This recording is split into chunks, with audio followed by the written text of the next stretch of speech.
I'm invincible. I'm paying money. The girl's happy. She's got no money. I got my rocks off. Oh, how good is this?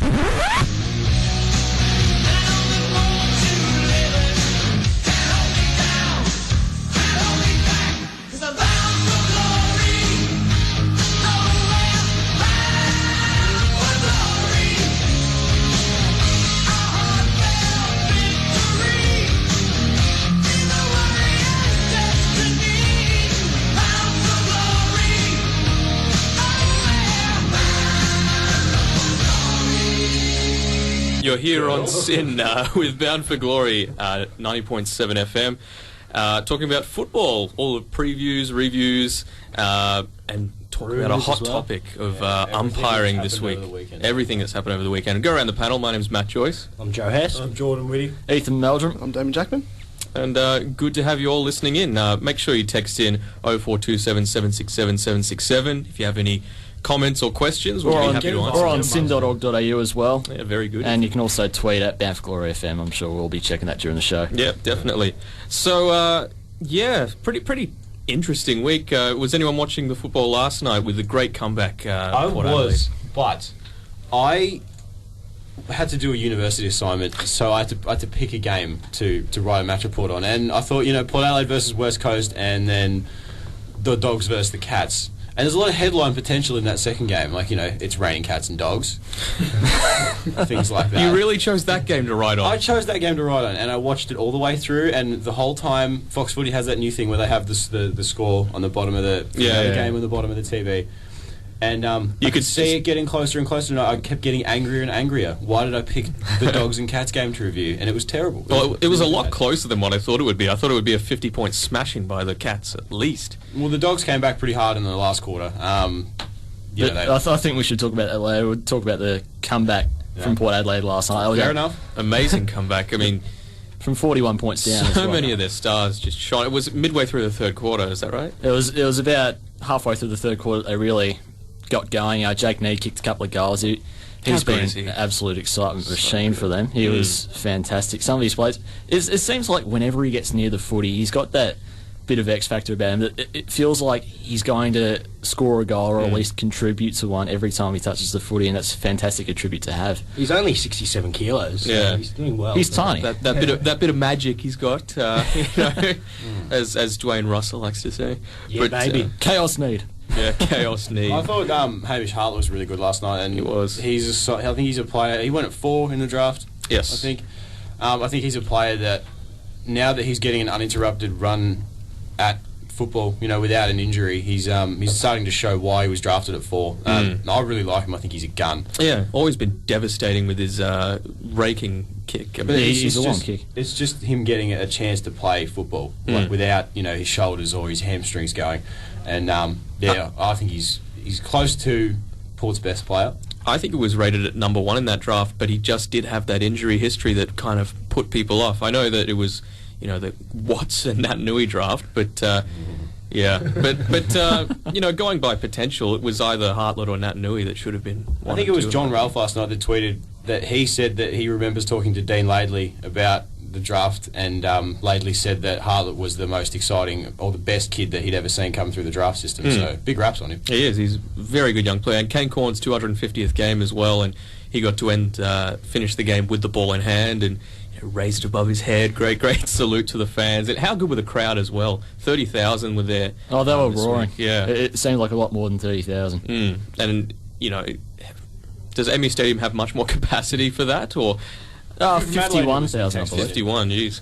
And even when they move to Adelaide Oval as well, that'll be great to see. Yeah, but the crowd really got behind because that was a fantastic comeback. It seemed like they just ran them off their legs in the last quarter because, we talked about that last week in the Port Gold Coast game where Port Adelaide just ran Gold Coast off their legs, and they did it again in the last quarter of the West Coast, and it seemed like there were twice as many players around the ball. They just kept running, and they were just absolutely fantastic. It was like waves of Port Adelaide players just keep running it inside 50. It was fantastic to watch, and they had something like 18 inside 50s to 9 that last quarter. What a difference that Ken Hinkley makes as opposed to Matthew Primus. No offence to Primus, but This is the Coach. potential of the list that they have. And an amazing acquisition in the off-season, snaring Liverpool's former fitness coach, Peter Burge, is it? Darren Burgess, yeah. And Channel 7's prime time slot, David David Koch Kochie. as well. Yeah. But, Thoughts are well known on Kochie. yeah. On a football base, Yeah, he's done really well. He's Port done, Adelaide. off-season Port have been as good as they've ever been. He can be a tool, but... But, yeah, I mean, it's really the off-season that they fixed up, and when that's fixed, the on-field results showed, and this is the Port Adelaide that, I know Dwayne Russell said it, but this is the Port that's always been, they've always been fight hard, blah, blah, blah. You know, they've played the bottom three. It was an impressive win against West Coast, coming back from 41 points. At the same time, though, how much do we make of West Coast's part in this? Because they were pretty ordinary. I think they've kicked something like, in the past 2 weeks, they've kicked 17 goals, 41 or something like that, which is pretty ridiculous. We can keep going on about... Yeah, 17-42, I think. 42, We can yeah. keep going on about the fact that they've got, Natanui out and Cox is shouldering the load as a result, and he's old and he can't do it. They've got other players out with injury. Now, Pritis looks like he might miss a week or two. You've got Lacroix isn't at full, he's not at full, what word am I looking for? Strength. There you go, full strength. He's had that broken arm, and as a result, Kennedy's taking too much of the load, and Darling's not, at his best. But at some point, we might have to consider the fact that maybe they're just not playing that good football anyway, and they're not that good. Do you think Worsfold's done at the end of the year? Yes, I think he's gone at the end of the year. I don't think he'll be sacked. I think he'll walk. Yeah. Can West Coast make finals from here? Oh, they can. Well, Hawthorn made finals from 1 and 4 in 2010. I think top Didn't four's do out of much. the question, but- though. yeah, top four's out of the question. Yeah. Which is really important if you're one of the interstate sides. I know we say, sorry, interstate viewers, but this is a Melbourne show. Listeners, Listeners. unless they put a camera in here when I wasn't watching. Yeah. There is one. Oh, God. They're watching for different reasons. They're watching you. Yeah, but it was a good game, and certainly didn't have the crowd of the next game, Collingwood Essendon, but that was a cracker for a few quarters, and then Essendon really ran over the top of them. That's really the fitter sides are the ones that are doing well this year. So Port Adelaide and Essendon are doing fantastic this year. How fit is Steel Sidebottom? Very. Incredible. Fitter than Dane Swan? Incredibly. The way he was running in that first half, he racked up about 20-odd disposals. It was ridiculous. First on the first half, is he still going in the last quarter? Like he was probably one of Collingwood's only players that was running in the last and second half. But it just amazes me how he can get to contest time after time for such a young player. He was in the same Same round as Hartlett, Yeah. Pick 11. And after kicking 10 goals in the grand final at TAC, that was amazing. But yeah, he's really shown that this is the sort of player that he is. He can stand up in the big games. I can't recall him ever having a bad final or a bad big stakes game. And he's one of those players. Ryan Griffin's another one that immediately springs to mind. Jimmy Bartell, those sorts of players that stand up when you need them to. But unfortunately for Collingwood, it wasn't enough to get them across the line. Are the Yips back for Cloak? One week off. 7-1 last week. What are you going on about? Yeah, it was. Seesawing. The Yips are back. No, Big way. Essendon just played their defense a lot better than Richmond did. They actually had someone in the hole. Oh, Essendon's back six was fantastic. They were just disciplined. They were fantastic over the top. They just kept clearing it every time. It seemed like Cloak was absolutely nullified by Carlisle. Yeah. We'll give him that, and Carlisle's probably the most informed defender of the competition. So long. Yeah. It's like everyone's arms sort of just taper off maybe about their waist, if you're lucky. Joe Carlisle's arms just keep going. Fletcher like. He's the Touch new his toes Fletcher. without bending over. Do you think he's Fletcher Jr., old man who plays football? Yeah. So hashtag on Twitter, actually, if you're interested in following it, is about Dustin Fletcher whenever he plays. It's hashtag old man plays football. Get around it when he plays on Channel 7. Because you wouldn't know it, he's old, apparently. Yeah. And playing football. He's doing well as well. It was interesting to note Scott Pendlebury's comments after the game, of course, as the acting captain. Started running forward of the footy. We just thought we were going to run over the top of them. They burned us pretty badly by playing honest football, and we started cheating. And I thought there was a fair bit of merit to it, and because there seemed to be a lot of passengers in Collingwood's side. There's just because you look at Essendon, you look at Collingwood. Essendon got a lot of players that probably their bottom half, like they're not so good players. The likes of say someone like Ben Howard or Heath Hocking. Howard's been pretty good this year. I'll pull he- you up on that one. He's Didn't he probably kick 4 goals They're- in Freo? He's probably one of the most important midfielders. Pure skill-wise, and talent-wise, they're not as good. But the way that they apply themselves makes them The way, a much the way better that they team. worked on and off the ball was absolutely fantastic. Yeah, And they play for their coach. and it's That too. constant pressure as well. Playing on pure Constant, emotion right now. Yeah. constant full ground defense is what Essendon are playing right now, and they don't stop ever, and it's quite ridiculous how they can just keep chasing and chasing and chasing. How good can David Zaharakis be? Because If I had one person who was taking a running shot to kick a goal for my life, it would be David Because Zaharakis. 34 touches and 4 goals on Anzac Day in front of 93,000 people. It's like, there's nothing to sneeze at. It's a pretty The good second return. time, wasn't it? Second Yeah, time, wasn't it? pretty much. Pretty ridiculous. Good footballer. Yeah, very good footballer from the same draft, I think, 2008, which is looking to be a very good draft now. Besides the monumental stuff up of Jack Watts at pick 1. Just go right ahead and say it.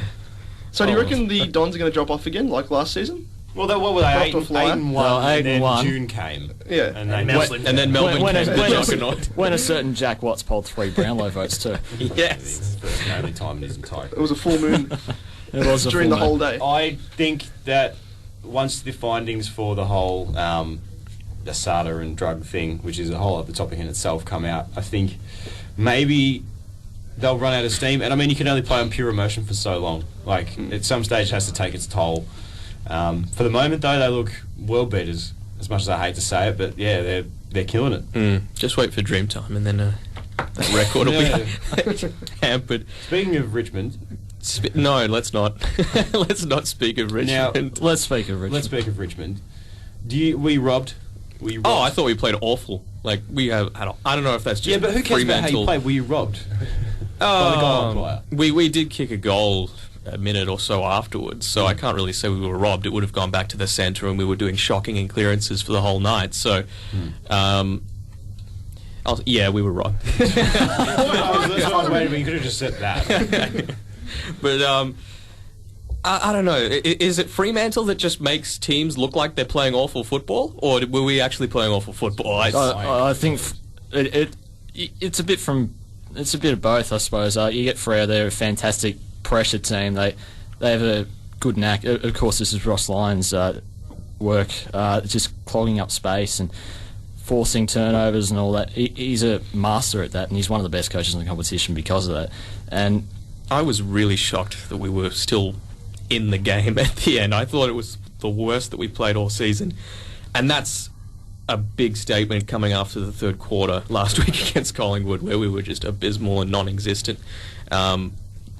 Kudos to the players; they kept trying, but it wasn't enough, and Vickery should have taken that mark on the goal line. But yeah, no, I don't know. I feel really hollow still from the game. I think we had a real chance to go 4-1 and really cement ourselves as a spot contender for the top 8, and we blew it. So I had the remote in my hand and was looking at a glass window. I was just like, I'm going to let myself cool down, so I just ended up kicking a cushion across the room. still coming within 1 point of Freo in Perth is still a fair effort. I think that's something commendable. It's something few teams can do, and I think Richmond is still a side that will make top 8. I'm confident in that, and I think yeah, they got a good draw, I believe. It's an all right draw. It's like a middle of the road. Middle of the road. Yeah. So look, they got games that they did this last year, and they still finished 11th. They were probably 12th, but it was like 12th. by percentage. And by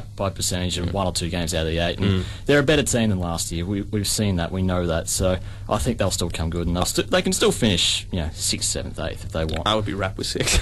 But And Jack Rewalt wasn't on though. he wasn't. But He had the one delivery tackle that he on was that last getting. quarter.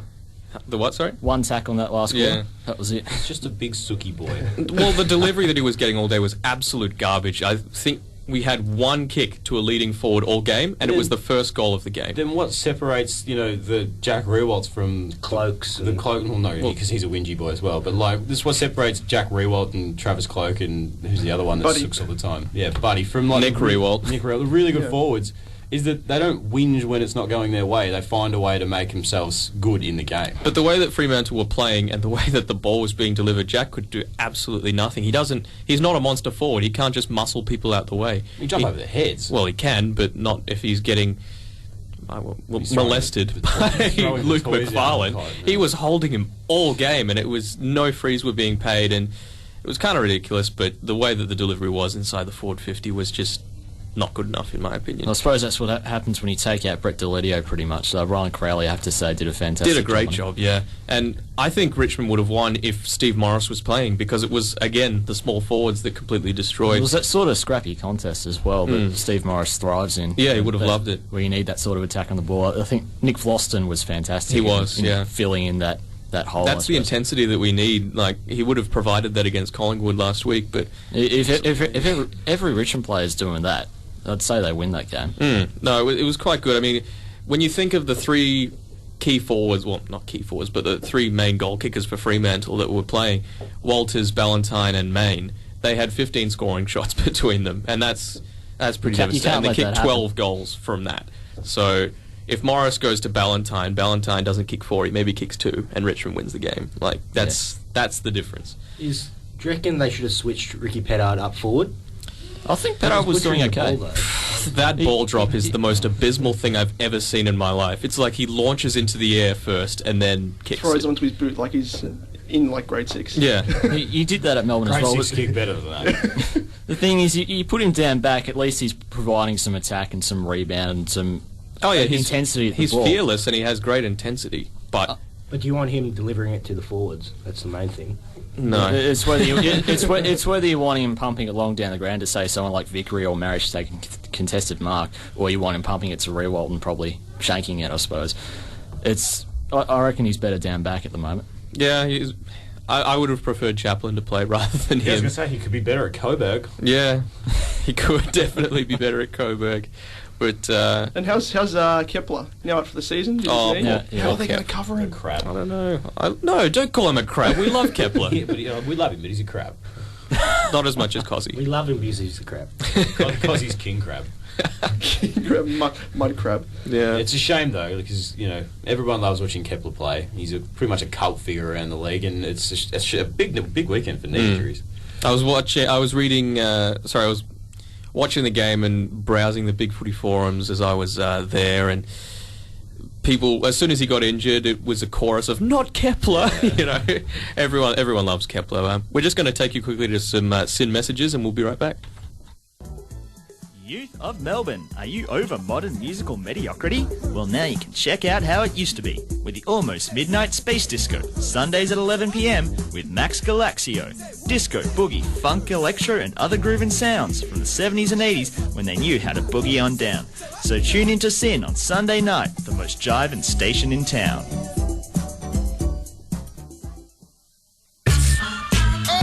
Objection, 5 to 6 p.m. weekdays and 8 to 10 a.m. weekends.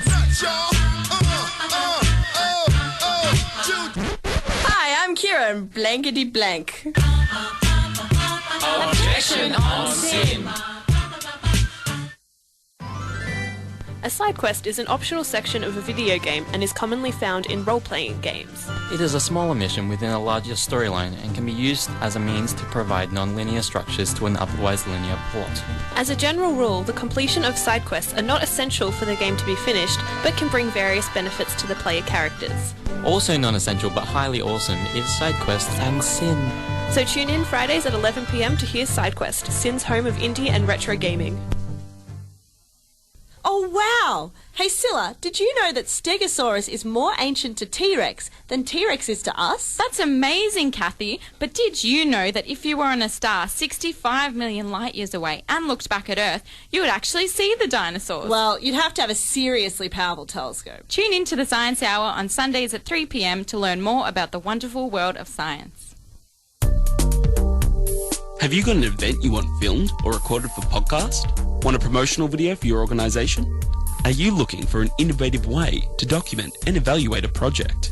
SYN can help. We provide high quality and affordable video and audio production services to suit any need, big or small. For more info, examples of our work and to get in touch, head to syn.org.au/production or call 9925 4747.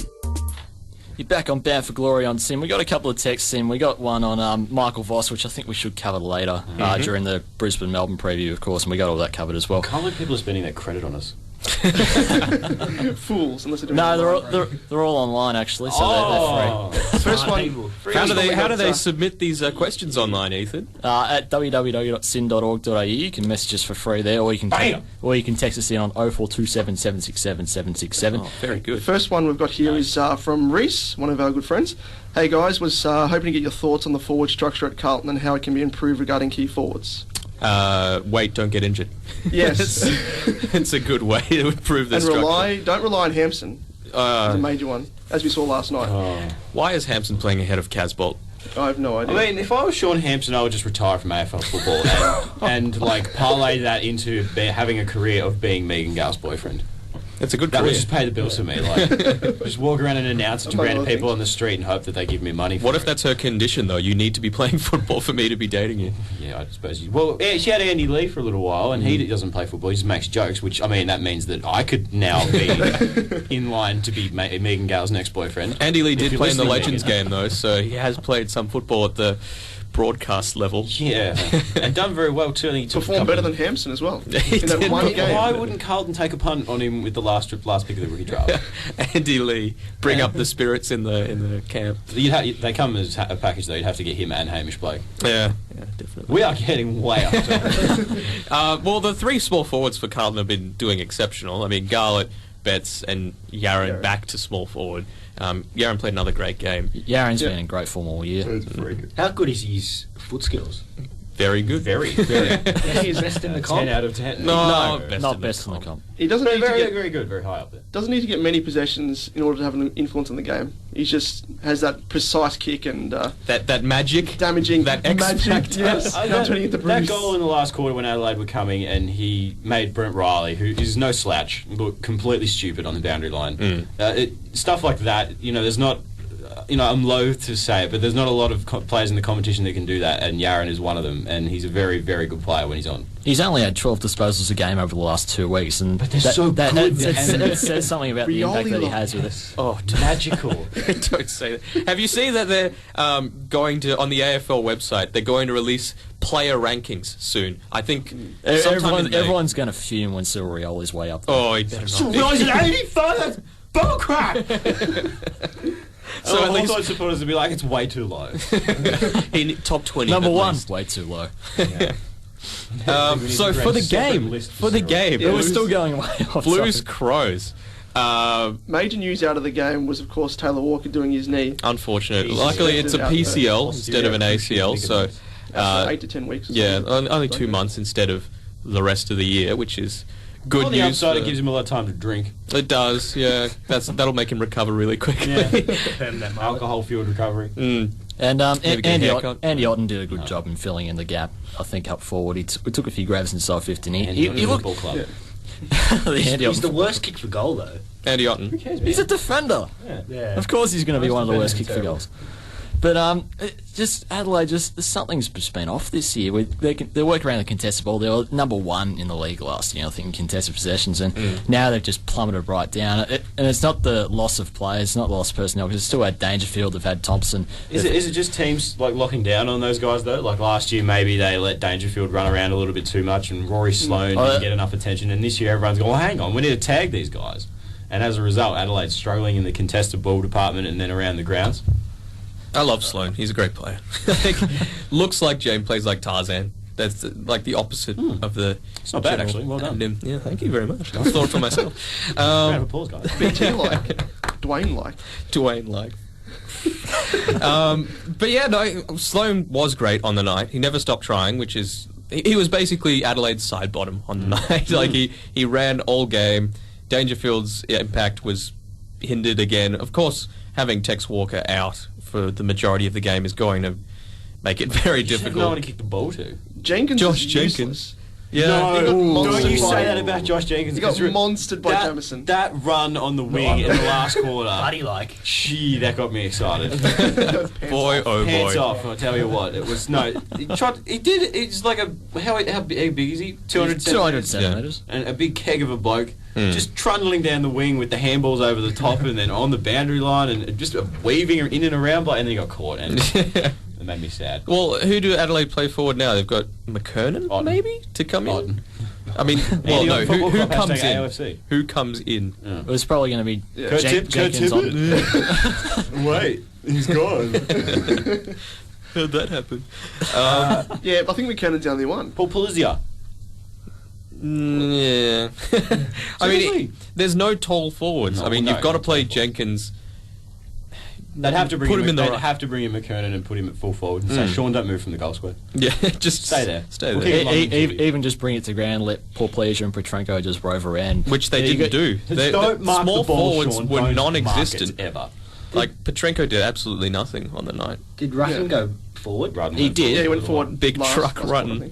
think. This could be the reinvention of his career. Stick him in the goal square. Let Well, him run it because he's got big, solid hands. It worked with Nathan Bock at Gold Coast. Yeah. I mean, he was a very, very good forward. Why not? Until he kept getting injured. Why not? If you're listening, Adelaide's Brain Trust, Ben Rutten, full forward. Yeah.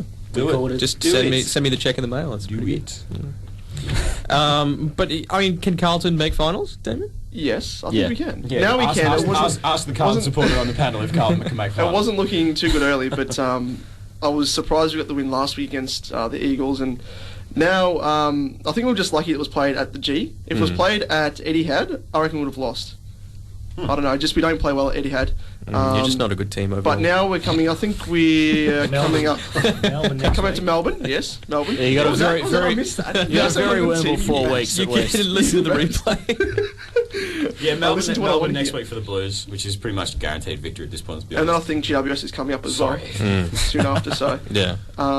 we've kind of got the tough part of the draw out of the way. So and come away with 2 wins. So, So that's right. it's very realistic that you guys could be 6 and 3. I don't remember exactly who you play outside of Melbourne GWS, but they're still very winnable games. And I think Carlton win 3 of those 4 or 4 of those 4. They're probably finals bound.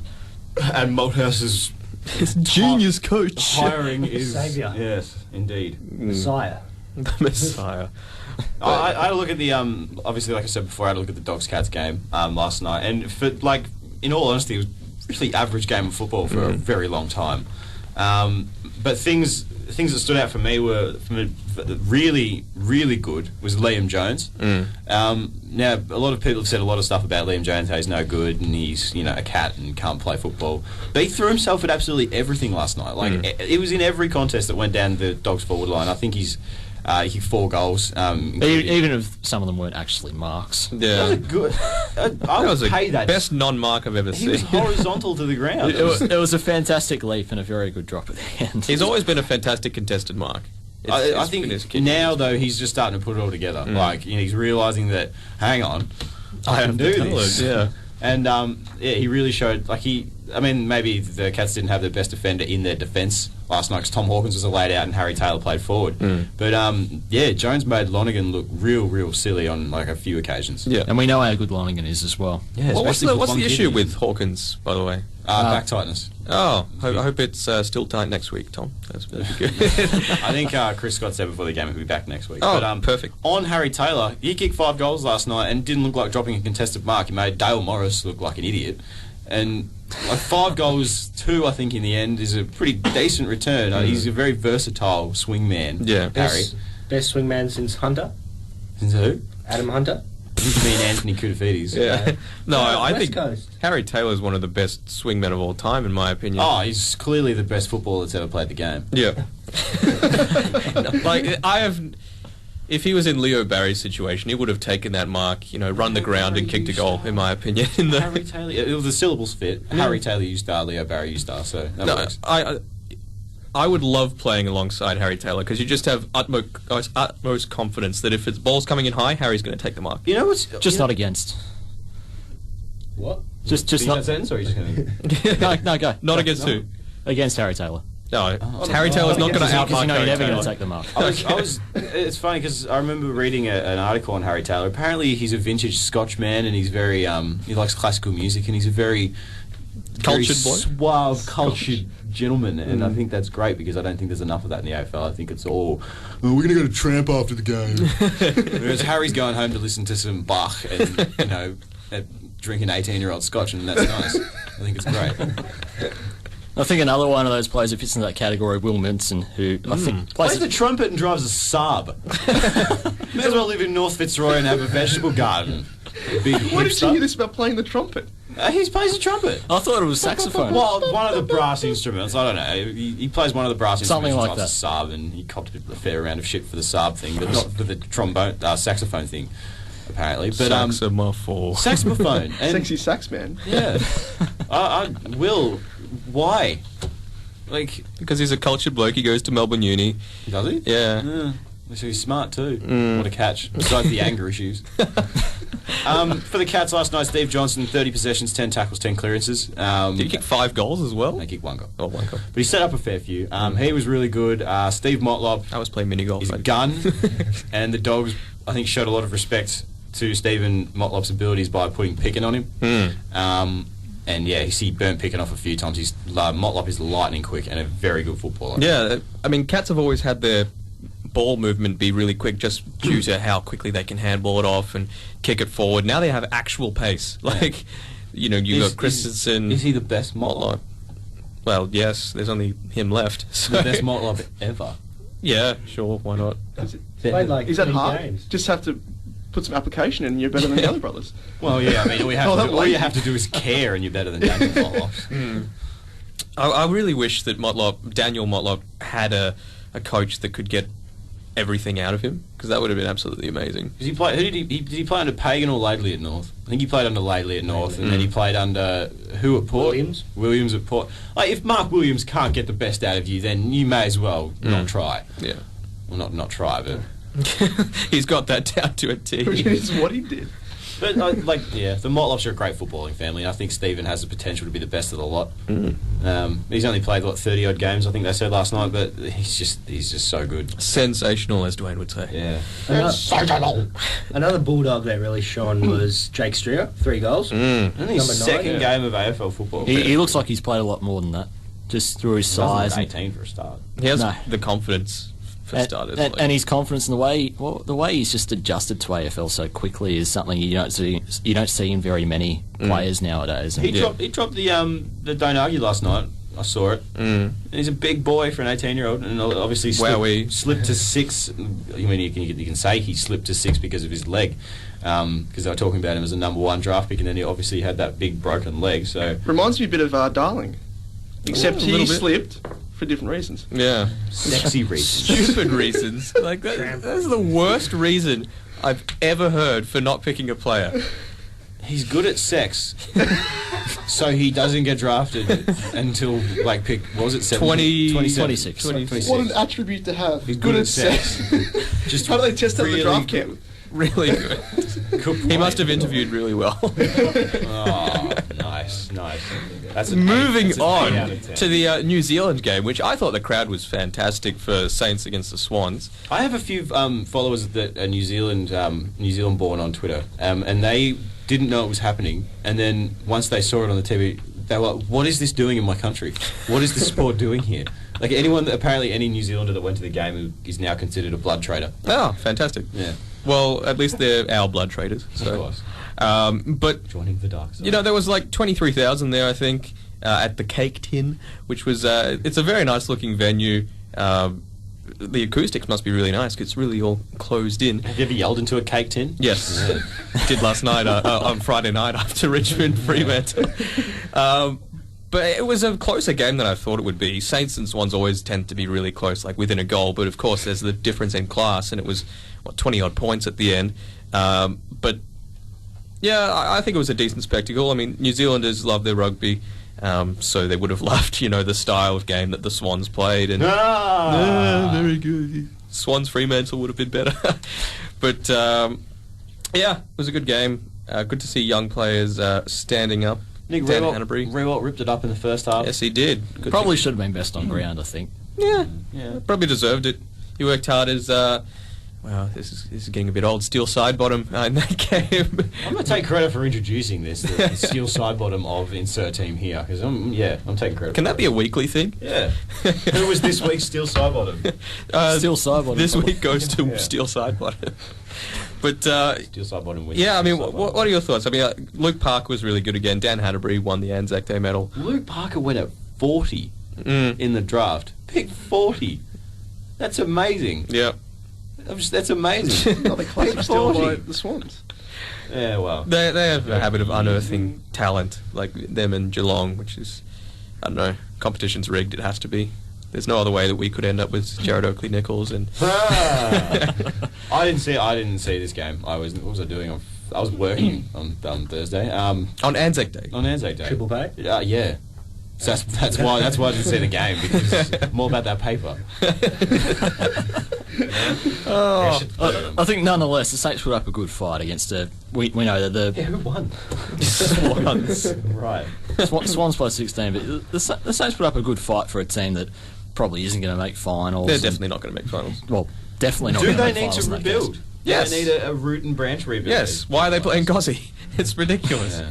Get Spencer White in the team. Yeah, he kicked goal of the year so far in the VFL, I think. It's no Mad Jack Door. So far. It was it was good, but like if Mad Jack Door did it. Well, Mad Jack Door's never going to play in the VFL again. He's going to ascend to an echelon above the AFL. We'll get to Mad Jack Door. I've got some things planned for that. I can't see underneath the desk, but you currently wearing pants right now? Yeah. At the mention of Mad Jack. Yeah, well, I'm unzipping as we speak, but I can't help it. It's like a muscle reflex at this point. Yeah, I suppose so. We're just going to take you quickly to some SYN messages and we'll be right back. Really need to.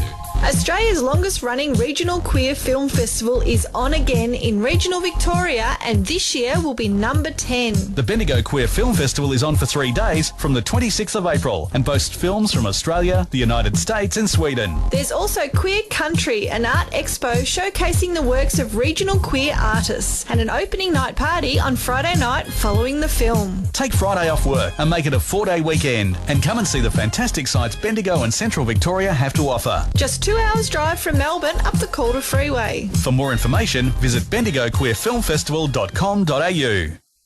Not listening to objection is criminal. Does the brain generate as much power as either a 10 watt or a 20 watt light bulb? 10 watt or 20 watt? Let's go 20 watt. Sorry, No, it's 10 damn watt. it. It's 10 watts. Damn it. How did they measure that? Was it like luminosity or something? I'm not sure. I just humanbody.net tells me these things, so I'll check. I'm not a scientist, I have other things that I do. Objection. 5 to 6 weekdays. 8 a.m. weekends.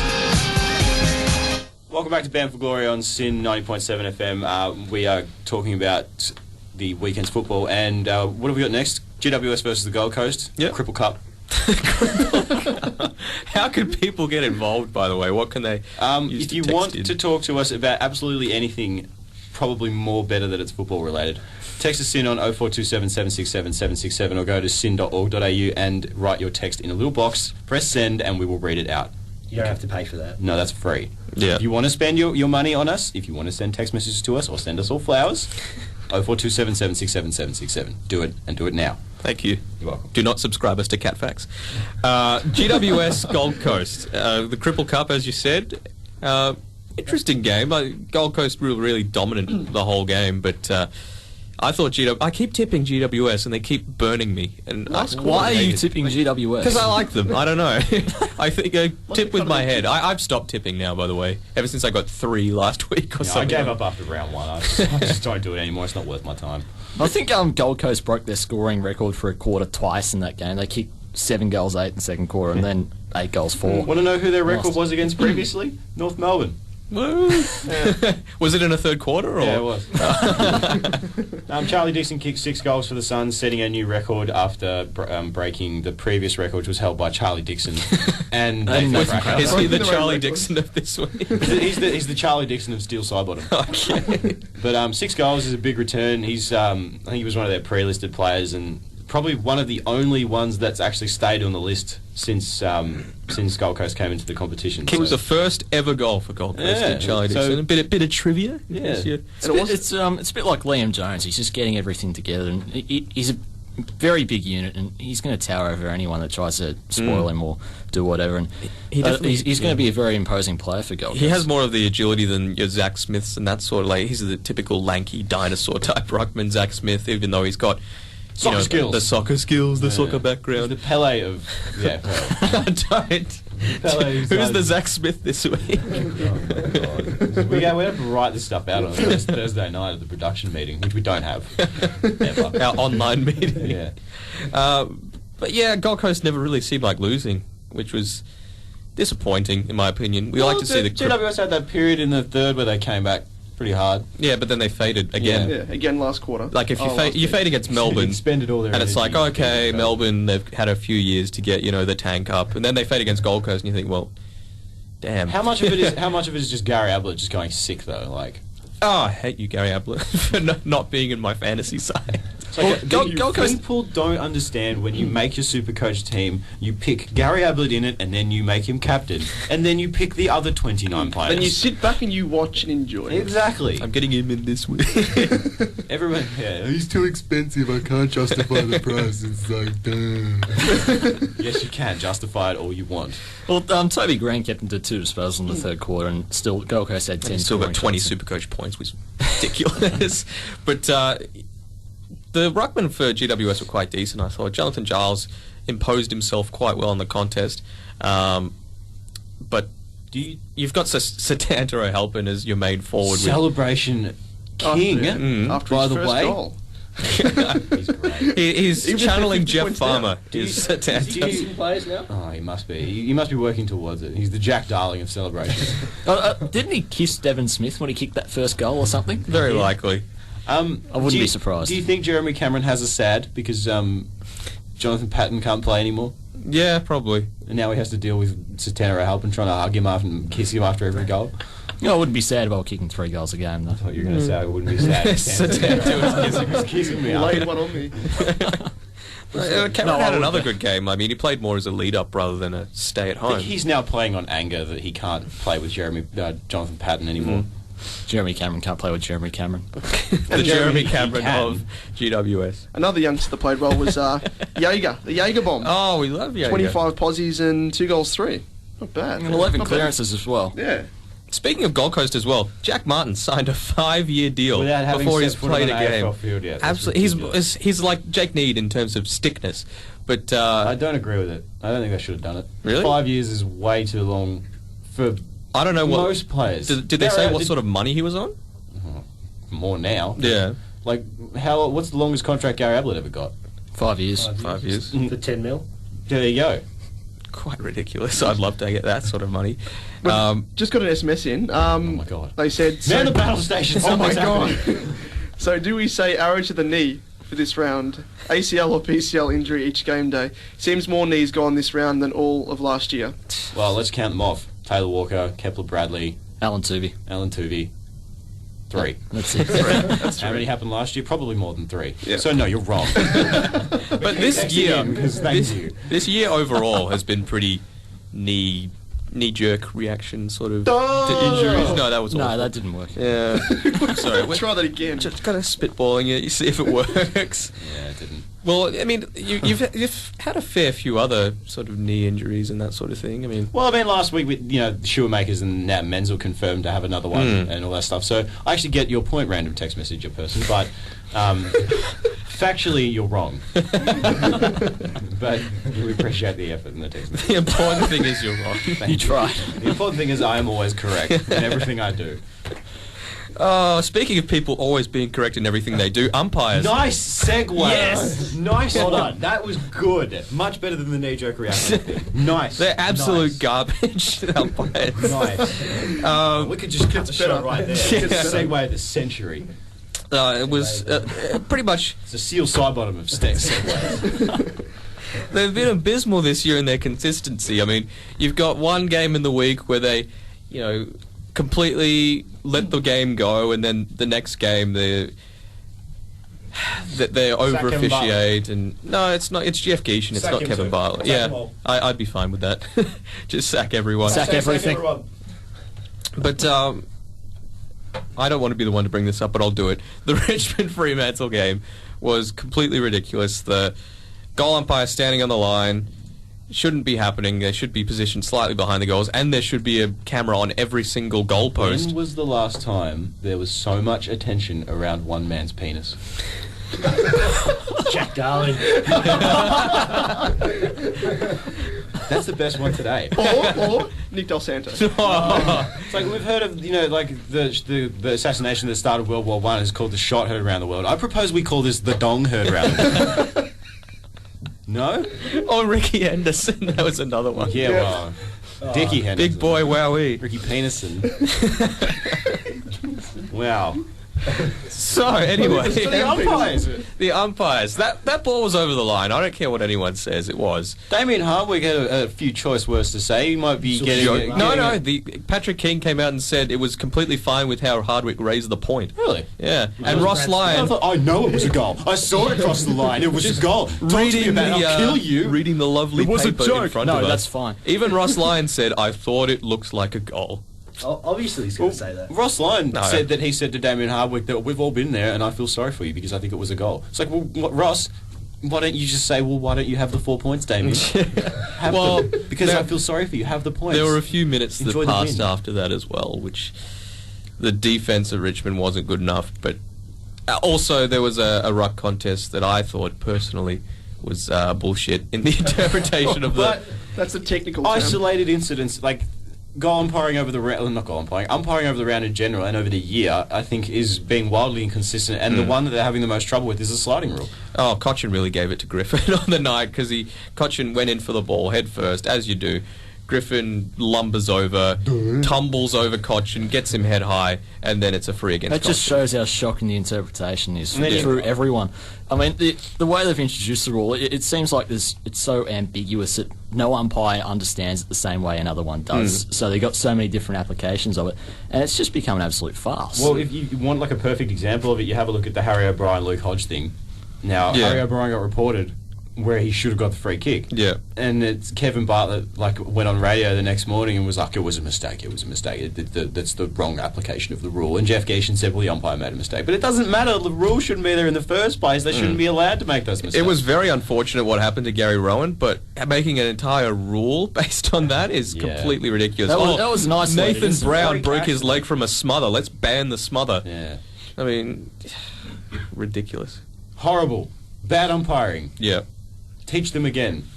What do we think about Anzac Day's umpiring, Essendon Collingwood? Oh, that was fine. Yeah, it was Bell fine. Chambers. No, it was fine. No, that was fine. Don't have a problem with it. Shut up, Joe. I'm bringing him for a hug. That's nice. You can't push someone in the back and not get a free. Yeah, I That suppose. happens pretty routinely. Yeah, well, yeah, it does happen consistently through the game, and We're getting yelled at by a producer. He pushed him in the he's front. making very random gestures. He's got fit on I think he's having a heart attack. What is he saying? he's pointing at his chest. Text in an ambulance. But yeah, I mean, 427 help. I mean, there's so many interpretations. Like, I don't know how some players just think they can get away with pushing people in the back these days and just running face first into people's chests and stuff like that. Front-on contact has been more prevalent this year than any year before now. And I think there really needs to be some sort of ultimatum put to the umpires in terms of their consistency. Either pay them all, which we don't want to see, or pay significantly less of them, or none of them. Yeah. And we've got a couple, moving on, a couple more games today. First up, Brisbane and Melbourne. We've got a text from... It was only half an hour ago. Anonymous. Anonymous. Yep. I hope Hey you're still guys, listening. Sorry we took so long to get to it. hey guys, hope you're still there. Hey guys, what do you reckon about Voss's chances of coaching next year if they lose today? Not good. Not very good. In terms of he won't be there next round, let alone next year.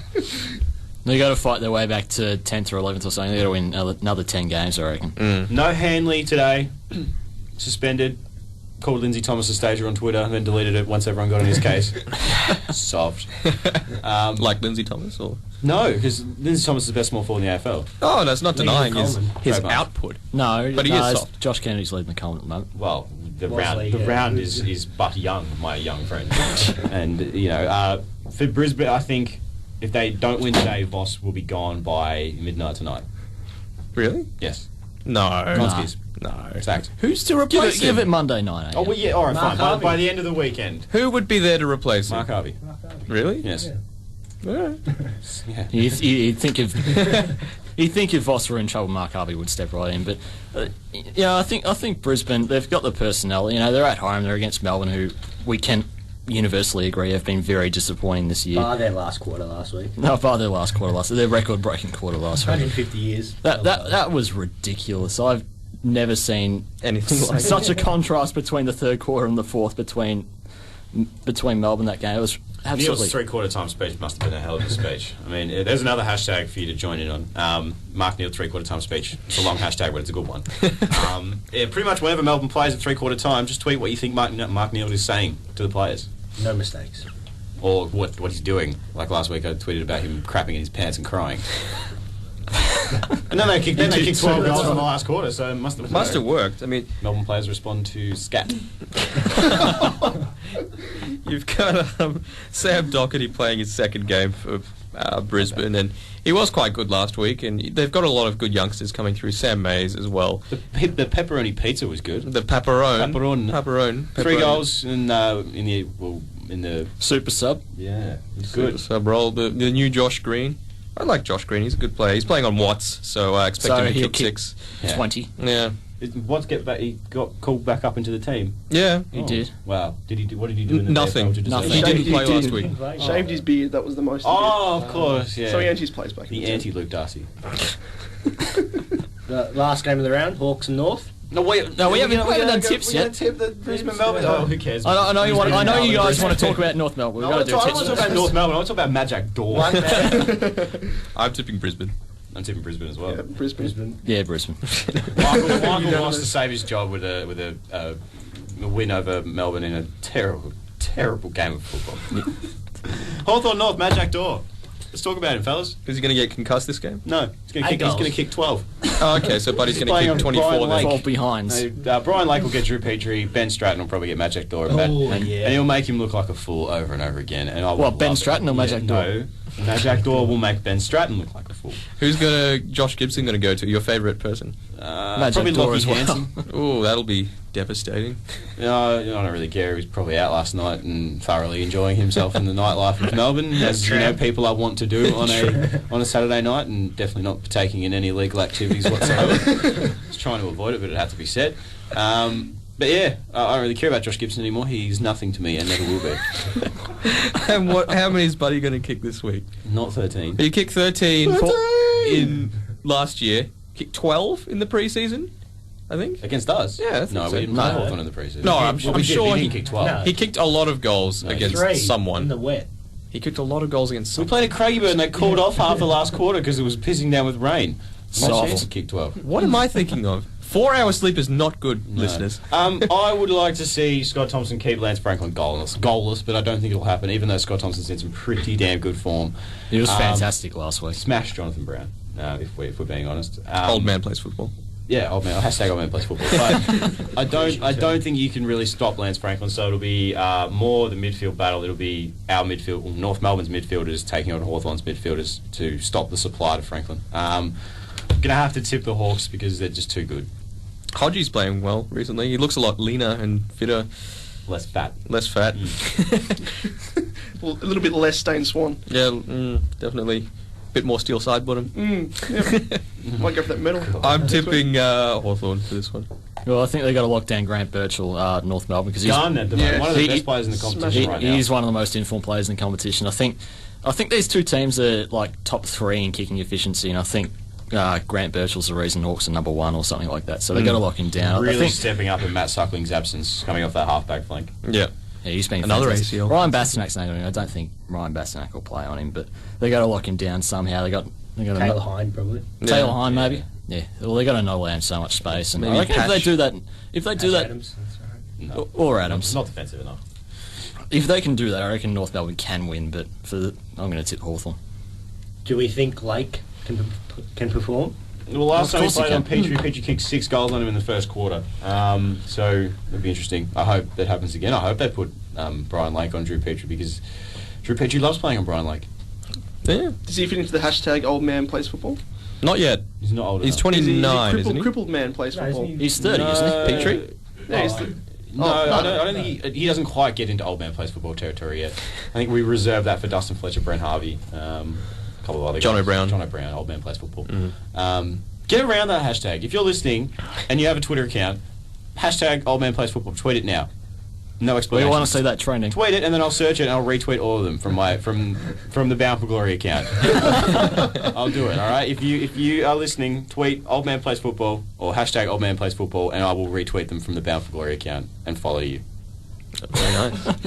All right. Free followers, people. Free followers. Get yourself one free follower. Enjoy it. Author by a lot. Author by a lot. The Hawks go. The All Hawks. that talking up. Author by a lot.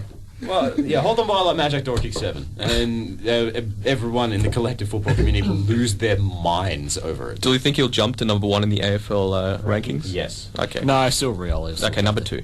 Thirul. Sensational. Tips, boys. I think we all tipped Hawks. We all tipped the Hawk? Okay. All right. Yeah. Fantastic. That wraps up another show, doesn't it? Yeah, just about it. Great show this week. An hour goes quickly. Yeah, make sure you're following us on Twitter, Bound for Glory FM, And on Twitter, Facebook as and well. on Facebook. What was that? I didn't Check out Bound for Glory News as well. Also on Facebook and Twitter, so give them a search and like and follow. And the check out website as well, boundforglorynews.com. And yeah, make sure you're listening to us every week. We'll be back same time, same place next week, 10 a.m. They just tend to move the studio around. So Yeah. maybe we'll be in a different place. We might be in St Albans next week. And yeah, we could be anywhere. Yeah. All right. Have a good get off have a the good radio, Sunday, everybody. people. Hope your team wins, whoever you go for. All one. Mine didn't. All right. Get around See us on ya. all the social medias. It's Bound for Glory. Love Bye. you. I'm invincible. I'm paying money. The girl's happy. She's got no money. I got my rocks off. Oh, how good is this?